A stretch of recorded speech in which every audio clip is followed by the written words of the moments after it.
మహాలక్ష్మి గారు, నేను సాక్షి నుంచి వచ్చాను. నా పేరు అరుణ. మీరు స్టేట్ ఫస్ట్ ర్యాంక్ సాధించడానికి గల కారణాలు మేము కాసేపు ఇంటర్వ్యూ చేయాలనుకుంటున్నా. నా పేరు లంబిక. మహాలక్ష్మి గారు మీతో కొద్దిసేపు ఇంటర్వ్యూ చేయించిన మీ స్టేట్ ఫస్ట్ ర్యాంక్ రావడానికి గురించి. మీరు స్టేట్ ఫస్ట్ ర్యాంక్ రావడానికి కావాల్సిన మీ తల్లిదండ్రుల పాత్ర ఎంత ఉంది దీంట్లో?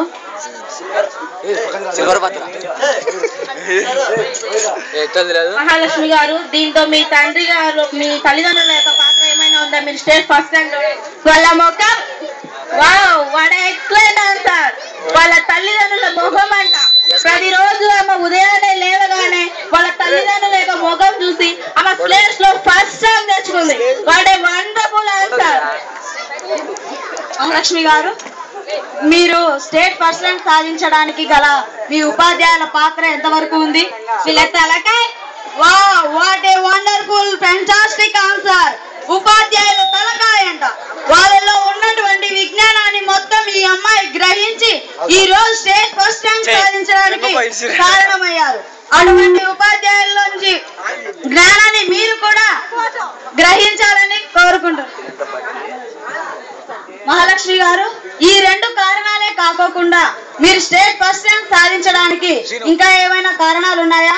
నా కర్మ. Wow what a wonderful answer. కర్మ అంట.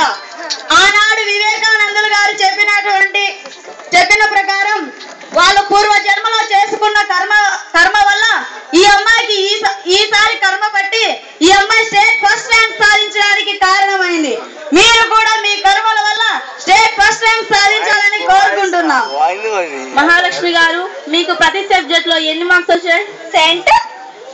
Wow what excellent. ప్రతిరోజు ఉదయాన్నే స్కూల్ వెళ్ళేటప్పుడు సెంట్ కొట్టుకొని వెళ్ళడం వల్ల ఈమెకు సెంట్ లభిస్తున్నాయి. ప్రతిరోజు కూడా మీరు కూడా ఉదయాన్నే సెంట్ కొట్టుకొని వెళ్తే మీకు కూడా సెంట్ మార్కులు వస్తారు. మహాలక్ష్మి గారు, ఆఖరిగా ఒక ప్రశ్న. ఒక వ్యక్తి తన జీవితంలో గొప్ప వ్యక్తి కావడానికి ఏం చేయాలి? చచ్చిపోవాలి. Wow what a wonderful answer. Mahalakshmi గారి అభిప్రాయం ప్రకారం సాధారణ వ్యక్తి చనిపోవాలి. చనిపోయిన తరువాత ఆ వ్యక్తి గొప్ప వ్యక్తిగా అందరిలోనూ నిలవాలి. Wow what a fantastic answer. ఒక వ్యక్తి గొప్పవాడు కావడానికి చనిపోవాలి. Thank you.